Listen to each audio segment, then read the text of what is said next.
Okay, so welcome to the first ever adult cello book club event. I'm just gonna let some people in here. Gonna wait a few minutes to get officially started, just letting people come in. But I'm so excited for this today.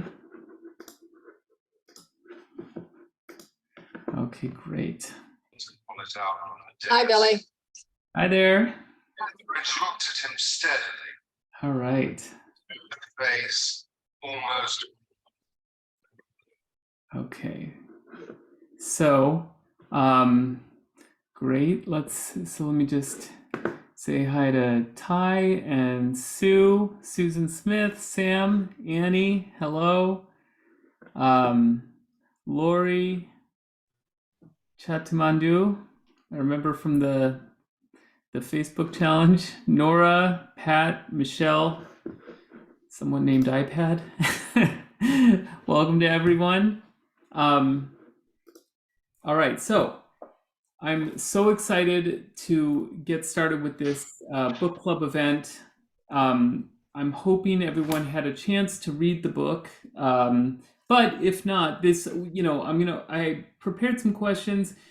I also want to just like throw this up and open to people so that they can just kind of talk about how how the book affected them and what their thoughts concerning their own cello journey and how the book relates. So let's start off with that. I just want to see if anyone would like to just go ahead and share kind of their initial or just kind of their big takeaways having read the book. Okay, Alice. I was really taken with the way Cassells guided her literally note by note, and she couldn't go on until she got it. And then when she got it, of course, months later, she realized that she had the Haydn, and she didn't realize it initially. But it put me in mind of something Yo-Yo Ma's sister said about the way their father trained them. He gave them 2 bars of music every day. They had to perfect it. They couldn't go on to anything else. And they couldn't leave the practice until they had those 2 bars perfected. And the next day they would get 2 more bars. And this is similar because coming back after long COVID, I don't have a lot of strength, but I thought, no, I can use this note by note. And the other thing that really struck me is that she said he shuffled when he walked, but he was clearly so grounded to the earth. And that's probably where his calmness and power came from. Mm-hmm. And I thought that is so true. So I'm going to use that too. Really glad you recommended this book. It's not something I've read it twice already. I'm going to read it again because each time I learn things. That's awesome. Yeah, and this just so you guys know, I had an injury in my earlier on in my journey, and this came out of I started studying Alexander technique because I realized if I'm really gonna play without pain, I have to change the way I use my body. I can't just kind of like rest and then go back to playing cello the way I've been playing, because it's obviously my body's not happy with the way I'm doing things. And then, this has the Alexander technique built in with the cello. So I was like, oh, this is a perfect book. And I'm so glad it came across my awareness, because when I read it, I was like, this is kind of amazing. There's so much packed in, and I think you really can read it over and over again. Susan, did Susan Smith, did you raise your hand? Okay, let's do you next. I also really enjoyed the book. I have several pages dog-eared here so that I can remember things that I wanted to say that I got. It's like so many pages have little dog ears. And it was so full of just these little gems, like the part about elasticity. You see, it's elastic. I really heard that last night after my practice. It's elastic, and I thought I wasn't gripping, for instance, in my bow hold, only to find out, gee, why does my index finger hurt so much tonight? Well, and then I realized, because in an effort to make something the way I wanted it to be and to sound, I was hanging onto that bow for dear life. And that's why my finger hurt. So my body was telling on me. And then and the other one that I really need to hear is, it takes the time it takes, because 30-day program turned into being like 70-day program for me, because I just, I was irritated with myself about it, because I wanted it to go faster and I wanted to be better, faster.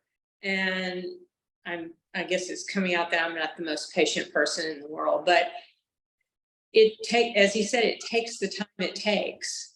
And I probably need to write that somewhere and put it on the wall in my room.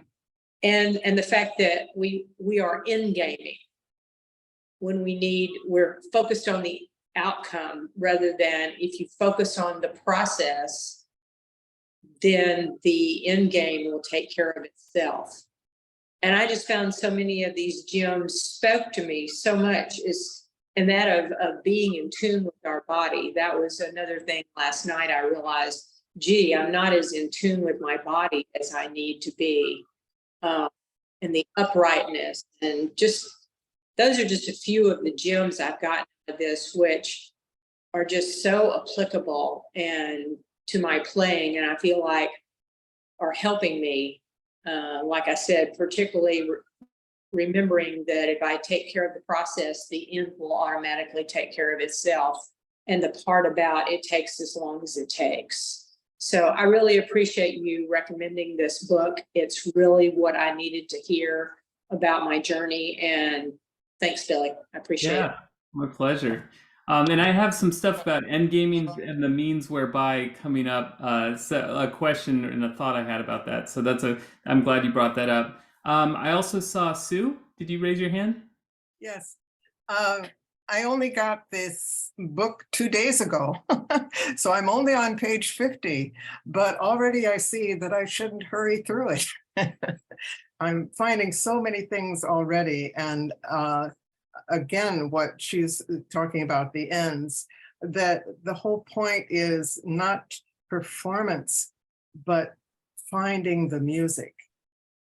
And each note, and that every note is either coming or going, and you have to figure that out. And the exercise that was suggested of long bows, but as many undulations as, not as many as possible, but many, not to be competitive about it, but trying to, there's no such thing as one long note that's dead. So that was really interesting. And then the business about turning the hand so that it becomes more flexible was just mind-blowing. So he's not emphasizing technique, but every once in a while, one of these things will come up in the process of trying to find the right music in the note. So I like the idea that that technique and the music are inseparable. Yeah. That's anyway, great. and it's all about, he just didn't emphasize, but there was one exercise I wanted to ask you about. I'm taking too much time here, but there was one exercise where you go up chromatically, starting in the C string, every possible notes you can play, and then go up to all the way you want as far as you put on the A. And that as suggesting that things like that are the way to warm up, not to play the hard pieces of the piece, parts of the piece over and over again. You should have gotten those, you should have played those until you got them. And once you get them, you forget it. You leave it behind and do something else. It's an amazing part. Thanks so much.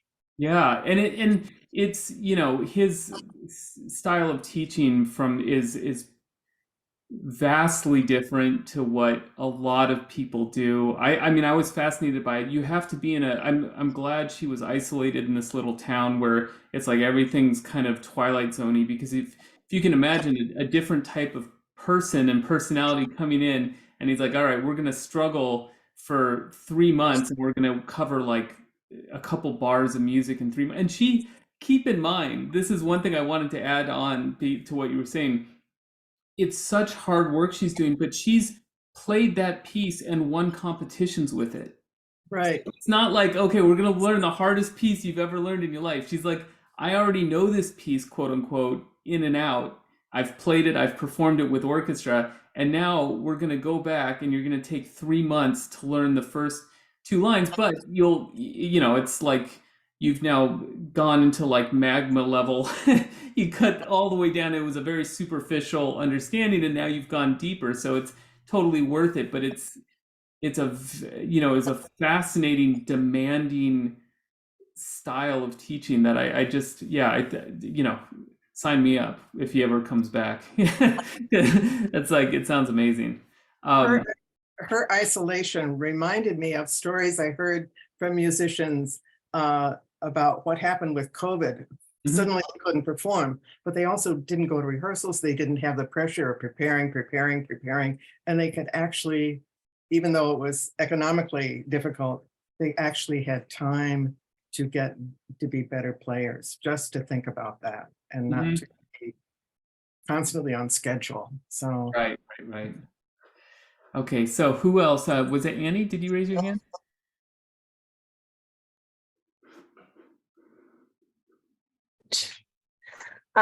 Building on what was said, what I appreciated, one who's not a real fan of etudes for days and days and days, is that the music drives the technique.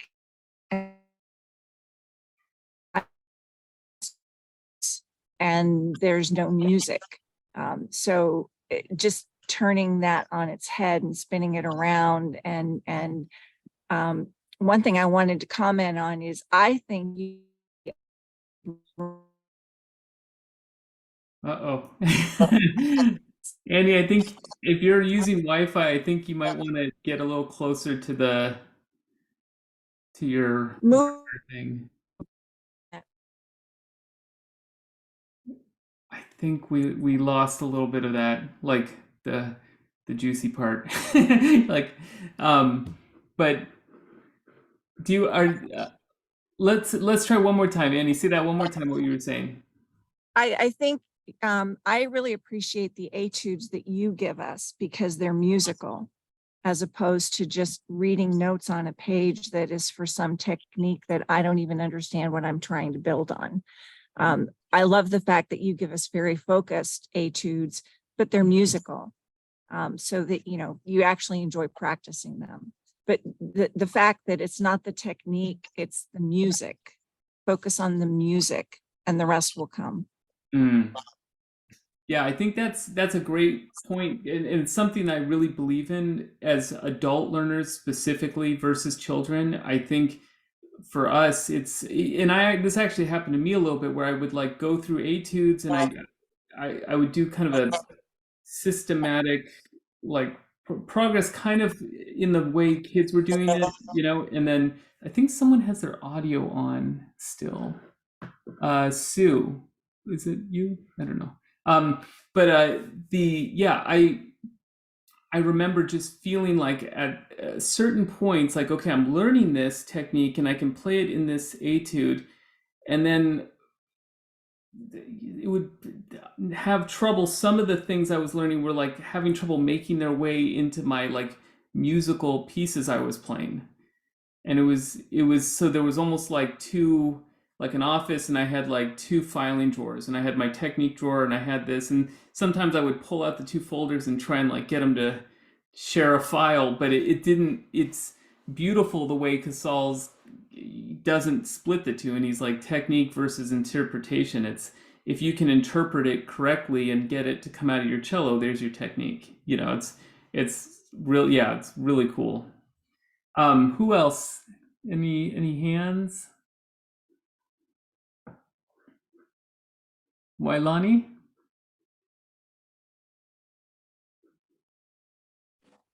Hello, how are you? Good, how are you? Good. So it's interesting reading this book because I'm a newbie to cello, and it's a whole new world to me.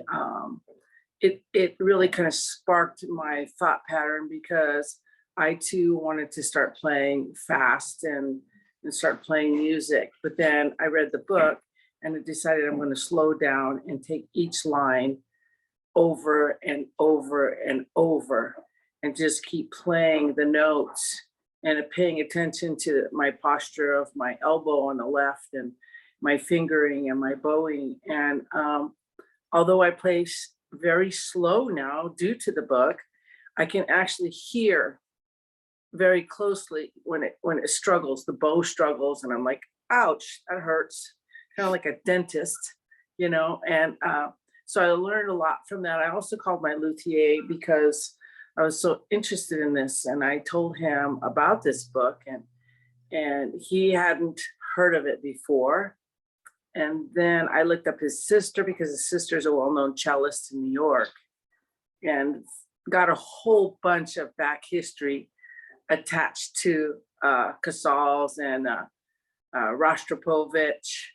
And there's just so much cello history to learn that I find it very intriguing as a beginner cellist. Definitely. And that's something I did, I must say, like when I was starting off, I would do these kind of deep dive rabbit hole things on YouTube. And reading as many books as I could get my hands on. With Casals, one thing I did to kind of warm up and get in the spirit of today's book club event is, if you go on YouTube, he actually has some masterclasses that he recorded. It was in I think the late 50s or early 60s. And so he's already, I'd say he was 70. So he's already like well into his 70s or 80s, I believe. But, you know, having read the book and then looking at his posture and the dynamicism, that's a word, dynamicism of his playing, his bow arm, he's like the friskiest 70s, 80-year-old I've ever seen, you know. And it's like, so his silhouette is, you know, there's an old man with the cello, and then he starts playing, and it's just so forceful, and he still, you know, completely got all his chops and everything, but it really highlighted his kind of fluid posture, which you know, and that's the Alexander technique thing about like thinking like up and you know, just kind of not hunching and having a free neck. That it's just really fun to watch, because he was a small guy, so he's kind of, the cello looks relatively big. You know, for me personally, if I saw a guy who's 6'8", you know, manhandling the cello, it's like, yeah, well, he's huge, like, you know, it's like a toy for him. But this Pablo Casals was a like smaller. He's not tall at all. I think he was like 5'4" or something like that, and he plays like a lion. Like, he's just like completely dominates the instrument. They're like one and the same thing. It's amazing. So I highly recommend watching those videos. Anyone else? Okay, Sam. So I read chapter 11 a couple of times, and I will admit I'm somewhat confused on the Alexander technique, and specifically how it applies to what we're doing. So maybe I'm just a little dense on that particular point, but. Oh, no, not at all. I mean, Alexander technique, and this again, I like took lessons, but I'm not like a certified teacher. Okay, so, but from what I gained with studying Alexander technique, it's about learning kind of how to use your body as efficiently as possible, and to like learn what your habits are, your, you know, kind of bad habits that pretty much every adult has, and then how to undo those bad habits. And so with the Alexander technique, what I took away from was that often, if you think about, okay, I need to change the way I play cello, I need to change this in my posture, I think about adding something. Like, okay, I'm going to hold my arm this way, or I'm going to like try harder to do this. And with Alexander technique, a lot of it was undoing. So over and over again, it's like, okay, I'm going to play, I'm going to shift, and now I'm going to release my neck. So but for me, the neck was the hugest kind of aha moment, because if you really kind of sit carefully and quietly, and then you say you reach up and you pick a cup of water up, you'll notice, if you're very like in tune with yourself, that you even tighten your neck probably slightly, just a little bit, just to pick up a cup of water. It's like kind of a control mechanism we have. And so what I think where the two come together is that Casals is trying to get the most music out of the cellos, like a very pure musical line. And what he says, to her constantly is like, do only what is necessary. Okay. That is very much in harmony with the Alexander technique, which is like, don't, like, if you're reaching for a cup, don't hold in your neck. If you're sitting and getting out of a chair, don't grip in your feet and your legs. It's like, do only what is necessary. And that it brings like you're just a much more efficient, organism if you're not tightening up. It's funny, it's like a specifically human thing. I mean, that's once I started studying Alexander techniques, sometimes I would just like look at my cat, and it sounds weird, but it's like cats aren't self-conscious. So if you have a cat and you watch it, it'll never do anything with extra tension. Do you know what I mean? Like, it just, the way it gets up, the way it walks over to the water dish, the way it hops onto something, it gets startled and it reacts. There's never extra tension. It's kind of a very specifically human thing. And so by using Alexander technique to undo this extra, physical baggage we have, you become a better conduit for making music, because you're not going to stifle, you're like, for example, shifting, you're not going to miss your shift as often. Usually, if you've been practicing enough, the reason you miss a shift is from tightening up, because you're now performing. And so by like eliminating tension, you can become, a better conduit for the music. That's my take. Okay, anyone else? I have some questions too. Oh, Lori.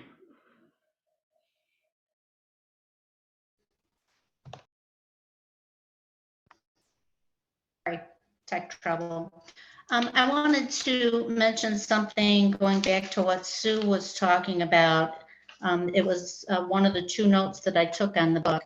And one was that every note is either leading into or leading away from a note, so that you can practice just one at a time, and just going one note by note, practicing a crescendo and a decrescendo several times on one bow or just in one bow. That helped me. And also the second point that I read, and it was, I don't know who was talking about, just this little nugget that was like one or two sentences, but it was about playing the small short note. If you're working on a phrase and there's just like one little eighth note, I had a teacher who said, you're just throwing that one away. Like you're focusing on this whole note or this dotted half note, and that little note, that's important. You have to play it and you have to mean it. Maybe you'll do it, or maybe you'll be going out with it, but it's a bridge to the next thing. So it was kind of that slowing down and focusing note by note, and not throwing away the little ones, because they're there for a reason. And I don't know, it sounds kind of silly, like, well, duh, it's there, you should play it. But I did kind of glance over those things. And so it helped me be a little more mindful of the music, a little more mindful of my playing, and just the technique of coming into a note and connecting it to the next one. Yeah, that's a great point. Does anyone have anything else that they want to add? I have some questions here that we could lead to. Okay, so I'll throw one of those questions out, or this is just kind of maybe a discussion topic, I would call it. Now, this is maybe a tall order, especially if you, like Sue, only got the book a couple days ago, but has reading this book changed your approach to practicing your instrument at all, the cello? And if so, how do you think, what would you say is the difference? Alice. Yeah, because I'm coming back, I mean, really trying to come back, I have slowed down everything, and I spent the last 10 days simply trying to get an even bow. Just that, focusing on that. And when I do and some string crossing, same idea. Focus on the cross, then an even from top to bottom, and nothing else. And that's what I've been doing for 10 days. And it's made me more relaxed behind the cello. It's changed the way I'm thinking about it. It's very much become about the doing of it rather than the finishing of it. Taking it in so it becomes part of an integral part of who I am. And my bow hold's relaxed, my posture is better, just focusing on just that one thing. Nothing else. Not for long periods, 10 minutes a day, that's it. Then I walk away. And the reading of the book really facilitated that a lot. And I think it's going to pay off in many, many ways before I try and even play a scale. Whatever. Just to get some control of the bow and get a good, oh, and one other thing I wanted to mention, I wish I could remember the teacher. I read about it in the Strad.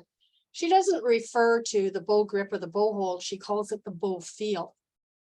Which for me thought, well, you know, that's true. You got to be able to feel what's happening with your fingers, the palm of your hand, and not be focused on hanging on to the damn thing because it escaped yesterday, you know? So I just thought I'd pass that on because for me, that was a like, whoa. No, that different is, way of thinking I about like it. that. I like that because Yeah, it I implies can't remember the teacher. It was in the Strat. yeah, it implies kind of a fluid relationship because it's a feel, Yeah, so the yeah, feeling can change, yeah. and Yeah, you you're know, not, yeah. And I thought it changed everything. And that added to the book thing. And so I'm sort of, you know, like, whoa, great book. and Thanks. then who else? I think I saw Annie. Building on what Alice said, I think it gives us permission to just let go of, you know, getting through whatever Suzuki book or whatever song that you're working on in the moment and just focusing on, is this a pure note? Is it the right note? Is it being played correctly? And I love the part about the note is either coming or going, because that's what you've been teaching us all along, is to sink into the note. You, however, use ice cream, which I think is a better metaphor, but no, it's permission to slow down, which as adults, we tend to be speeding through everything. Great. And I'll add permission not to use vibrato all the time. So that's good too. Right. Yeah. And especially, I must say, for adult learners, especially if vibrato is like not a comfortable thing. And, do you know what I mean? Yet it's like to try to have that all the time, no matter what. It's, you know, it's so worthwhile to like sculpt a beautiful line with the bow with a left hand that's, you know, hopefully in tune and just non-vibrato, and shape the contour of what you're trying to do, and then you can try to add the vibrato. It'd be much easier if your bow hand is already pretty much sorted out than trying to do them both at the same time. Oh, Dakota. One of the things that I really liked from the book too is she described the Sauls as like getting the cello to also talk and to speak. Can't hear you. And so not just like the cello doesn't just sing, it also can just talk. And that like increases what sounds can come out of this thing. The dynamism of the piece is greater because you cannot just have like every note doesn't have to sing. Some of them are like these grumbly sort of I don't know, these grumbly sort of lines or speaking. It just allows for more expressiveness, and then it sounds like he was far more playful too, with like even just his fingerings, like trying things. Even at a ripe old age, he was still very playful and experimental with how he played to try and find what was natural. And like the title suggests, to just play naturally and do that. So those things I feel like it's a permission slip to do those things, to be playful, experimental, including with the sound. The sound doesn't always have to be a song. It could also be something that's just speaking and expressing. Mm-hmm. Yeah, that was one thing I took away from the, like, when it, at one point in the book, it talks about, it actually references another book written on Casals, and how when he was 11 years old, and he's got his teacher, and he comes home and he's like, I don't like what this guy's teaching at all. Like, I don't like this squared up handshake. That's when, and he just gave himself permission as an 11-year-old to come up with his own solutions, his own fingerings, and to think, like, physiologically, what's comfortable for me to do? What does my hand want to do versus like this much more rigid, always perpendicular to the string. He's, in that sense, I think he's kind of an inspiration for anyone learning probably anything that uses your body, especially cello, but anything really, is just figuring out, like, I think that's one of the things I took away from my cello journey too, actually, is like, you learn all these principles, and I studied with incredible teachers. I got all this amazing guidance, and then there's that step that I think everyone has to take, where it's like, now I have to make it work for me and figure out, like, okay, so here are the principles I've learned, and now, like, my hands, my arms, my body, like, how is this? It's not going to look exactly like my teacher, who's 6'2". So how is this going to look with my arms and my hands? Like, how can I basically make these my principles, not just principles I've learned? And that's a great point about the kind of parlando, the speaking, versus just trying to, like, sing, like, almost like an opera singer the whole time. It just gives you such a bigger range of possibility. Okay, so I have another question. Okay, so here's another question then. Let me see. Let me pick one here. Well, okay, so here's just a more general one. Which chapter or what little section resonated with you the most? We kind of have been talking about that a little bit, but for anyone who wants to add something, was there a certain section or a story that one of the two, I have mine as a story that really resonated the most out of the whole book? Yeah, Dakota.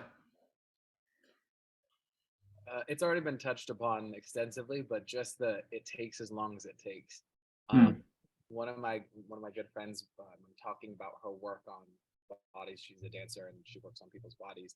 She says, like, bodies move at the speed of biology, so it takes time, and to look at the journey too and be like, it takes the time it takes. That section for me, who likes to just, like, okay, let's just get somewhere. I think it was just, huge permission slip to, like, slow down and have, I think, a reverence for the music too, that the reverence will give you everything that you need technically, as long as you're doing exactly that, you're allowing it the time that it takes. That's great. Anyone else? I have something to say.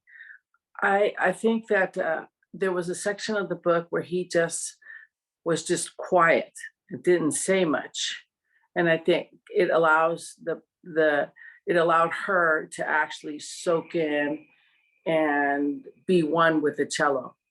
So I think sometimes people want to talk too much, and I think he just sat back and just watched her. And at one point, that resonated with me, because I do see a lot of times people try to talk themselves into things, and I think if they were just be a little quiet, one with themselves, it'd probably soak in a little bit easier.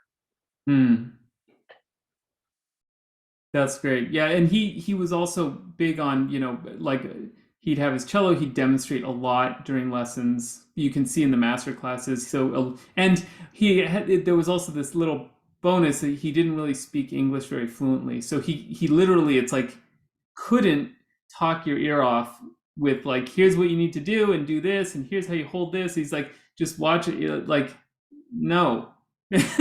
No, and then here he demonstrates, and, like, try to capture what I'm demonstrating. What's the difference between what you just did and what I'm doing right now? Yeah, totally. Oh, I didn't capture that he didn't really grasp the English language. So thank you for saying that. Yeah, he was like pretty non-fluent, but he spoke. Well, I guess it was Catalan, but and Spanish, I'm sure. So he there's spoke enough, but not fluent. Yeah, from what I understand. Anyone else? Lisa. Yeah, okay, so I unmuted. And I guess I have to share screen. Okay. Gotcha. Okay, there. Okay. So one thing that I related to once or twice, I think Vivien mentioned that she. I'm sorry, Alice, you're still Yeah. on. Yeah. Yeah. Okay.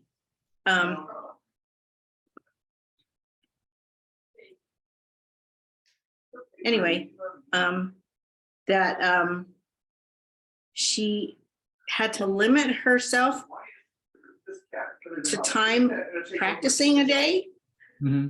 And also that after a while, she had to stop because she kind of got, I guess, saturated or something like that, or exhausted. I don't know. But sometimes that happens to me and I'm like, what's wrong? Why can't I do anything that seems like is helping, So I was kind of like, oh, okay, it happens to other people too.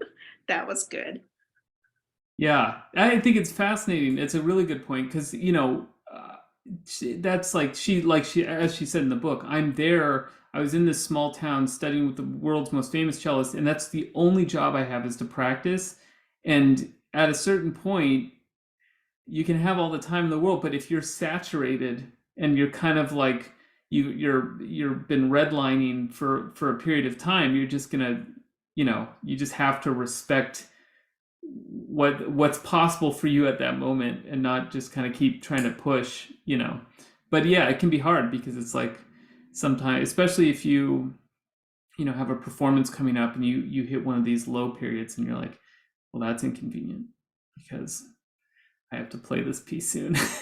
But it can be a lot of work. And I do like what you mentioned too, is that she found that like 3.5 hours, and that's what he recommended to her too, is with all the stuff he was having her do, past 3.5 hours,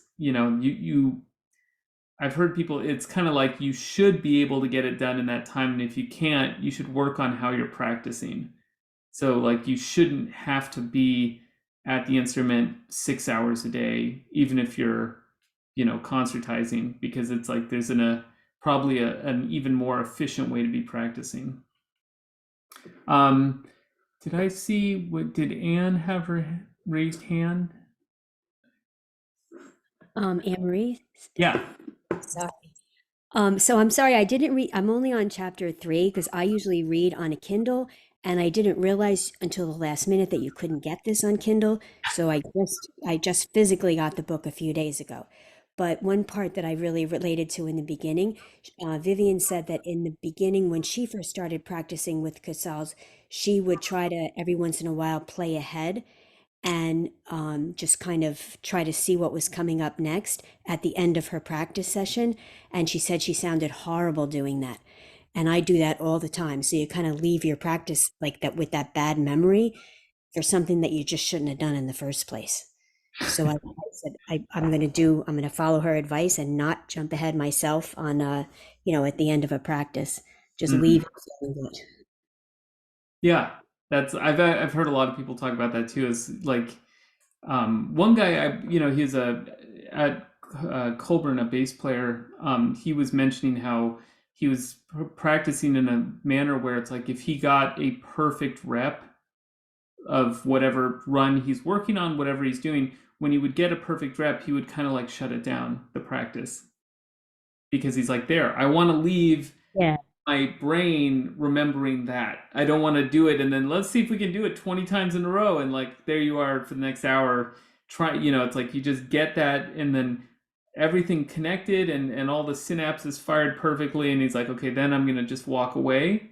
Maybe not for the whole day, but I'm gonna give it time to soak in because that's what I want. So I'm not gonna just brush that aside like, well, I just did it perfect once. I want this to be so strong, it's like I can do it 10 times in a row. I mean, everyone wants that, but I think he was finding a lot of success doing that, not just kind of always pushing for like more, more and more. And one other thing I thought was interesting was she said, remember when you did the boot camp, you talked about those personality traits, and she said she's the type of person that could go on her own for like 1 or 2 weeks, but then by the third week she needed the reinforcement from a teacher or guidance. And I thought of like the autodactic versus the perfect pupil. Yes. Sounded like that's what she was.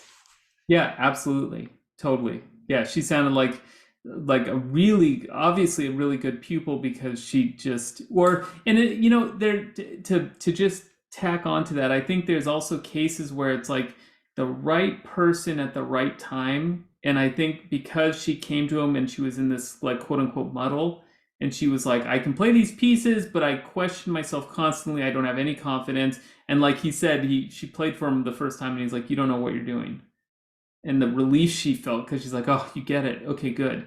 But it's like she was just the perfect pupil with her personality as well for him. And then she could like self-teach for a week or two. And then all of a sudden it's like, okay, I think I've hit a wall. I need to go back. I love that she said that. And then when he said that to her, she agreed. Right. You don't know what you're doing. And I can't wait to see how this relationship builds throughout the book. I'm really looking forward to finishing it. Yeah, absolutely. So, okay, now does anyone have another comment on this, or I could go to a new question? Let's move on. Oh, here we go. Yeah, Lahan. Oh dear, I am come from Sri Lanka. Hey. Firstly, so I am very happy. Very happy. My thumb exercise your books. I really appreciate books. This your techniques is very improved. I am playing cello now. Then Sri Lanka. I am covered by song after your techniques. Oh, I'm so glad to hear that. Techniques, Game of Thrones. Oh, that's awesome. Reads books. Thank you very much. My pleasure. Yeah, and this book is, I think, especially good for adult learners, which we've been talking about, but I think it highlights so many points that are important for, that's one of the other things I thought was so fascinating is that our, Vivien Mackie in this thing, she's already an accomplished player when she comes to him, but it's almost in my eyes like she was an adult learner because she was so confused and so like, I don't know, I can do these things, but I don't know how. And now that I don't know how I can do them, I feel like I can't do them anymore. Even though I've like played these pieces when I was 11, like I sit down and I'm just like confused and unsure.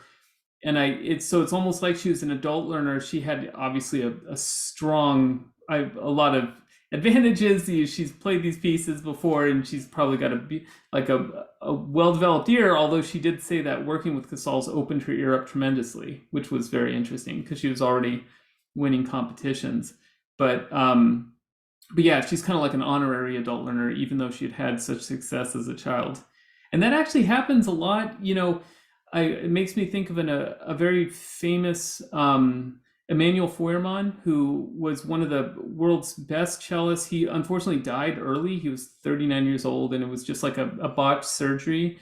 And we lost like one of the greatest, most natural cellists ever.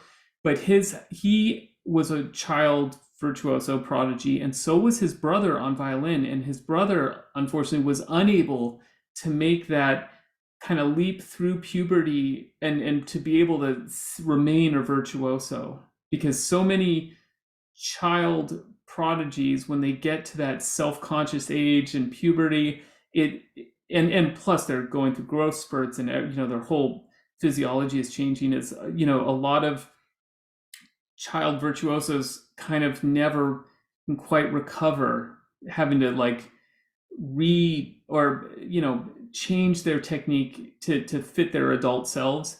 And so I think Vivien Mackie sounds like she would have definitely been one of those people, except she had Pablo Casals, who just basically tore everything down to the studs and then had to rebuild completely with a totally different approach.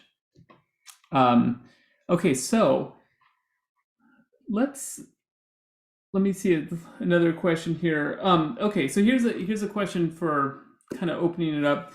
As an adult learner, what unique challenges do you face in your cello journey, and does the book address or provide insights into overcoming any of those challenges?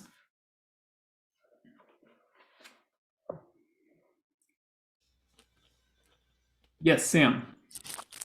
Well, I think one of the things it emphasized to me was to remove guilt. And what I mean by guilt was that I used to just struggle through a piece multiple times, and I considered that to be what I was supposed to be doing. And now it tells me that if I've spent the whole practice session on maybe just a couple of measures or one line, that's still a valid practice session.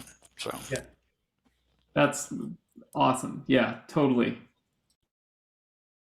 Oh, Carol. I don't know if I have an answer in the book yet. I haven't finished it, but as an older adult, what I get is the assumption from everybody that I must know how to play. They're looking at me and they're seeing a person who, like, can you teach me? And no, I've been playing for a year and a half. Well, okay, well then, are you going to do a concert next? There's just this total mismatch between what I look like and the fact that I've just started playing. Mm-hmm. So I don't know if she is going to get me past that kind of self-consciousness, because I'll say, well, I've just started, and they'll say, yeah, but you can play. Just complete dismissal. Right. Yeah, I'm not sure, but she does talk about, self-consciousness, which is kind of related. It's a little different because it is I was in the same, boat to a degree, where I, went back to school to get a second bachelor's in cello performance, and I was like 30, and I was, like playing in my stand partner's 18, and but maybe my stand partner's been playing way longer than me, because I had only been playing when I started my second bachelor's. I'd been playing, I think 3 years. So I could play cello, but like I wasn't. I looked like I maybe could be like one of the teachers, like a young teacher or something.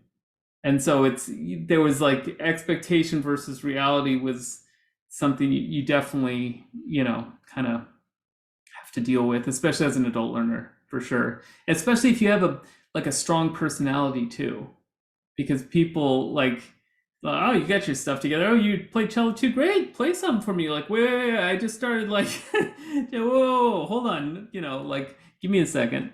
That's a funny point, and I've definitely felt that myself too. Anyone else?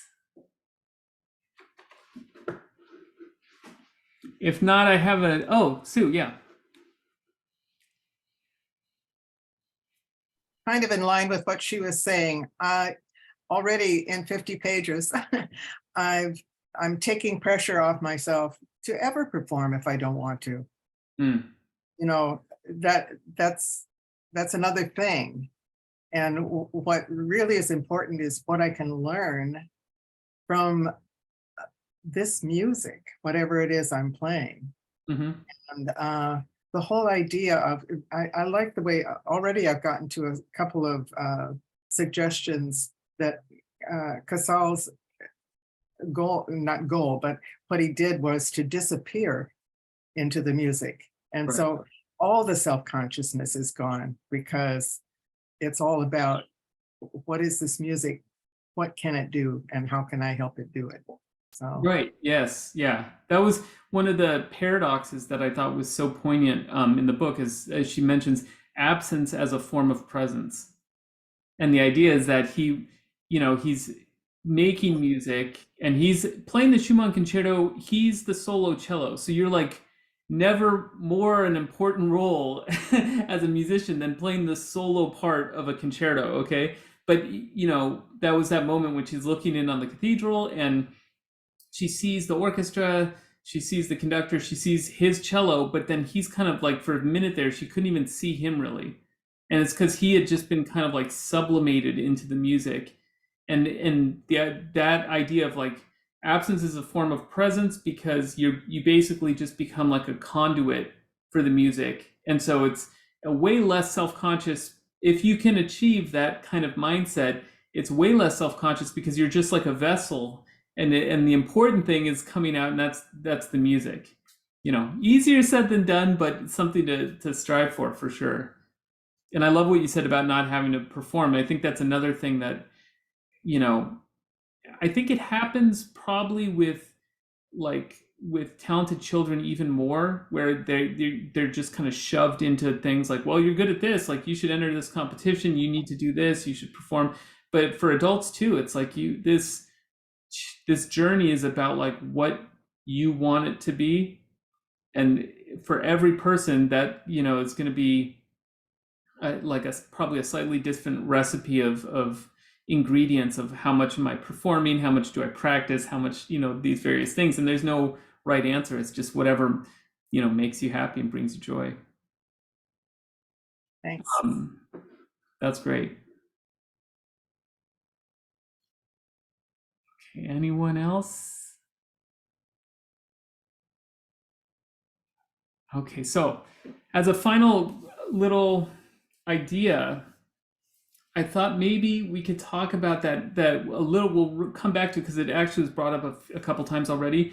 The idea of end gaining, because I thought that was fascinating. It kind of made me think of another, kind of modern day, like modern time concept that people talk about all the time, which is flow state. Because I basically connected the two in my head as you think of, these are Alexander technique terms, end gaining, which is like basically just focusing on the result you want, and then you just do whatever you do. You don't worry about anything. So for example, a cello is like, I need to play this piece. I don't care that my body's in pain. I just need to play this piece.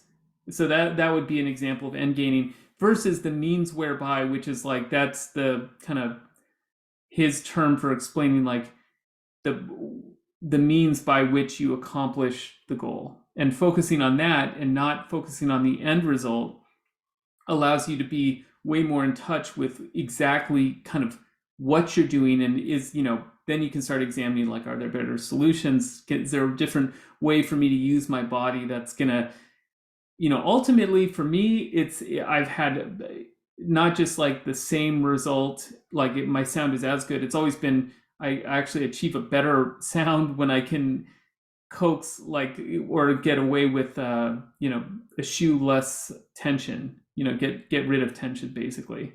But then I've thought of that and I was like, well, so not end gaining, that's probably like a perfect recipe for entering a flow state.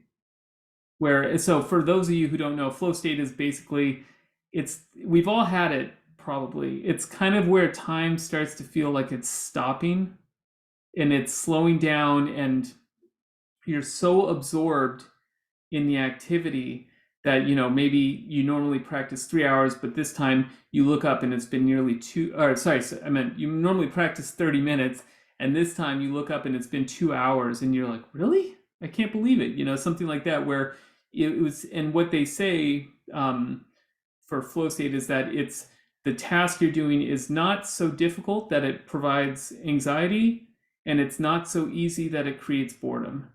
It's like that perfect amount of challenge where it's achievable and it's absorbing, and so it just sucks you in, but it's not like stressing you out because it's too difficult. So have you experienced that in your practicing, or in your performance? I'd love to know.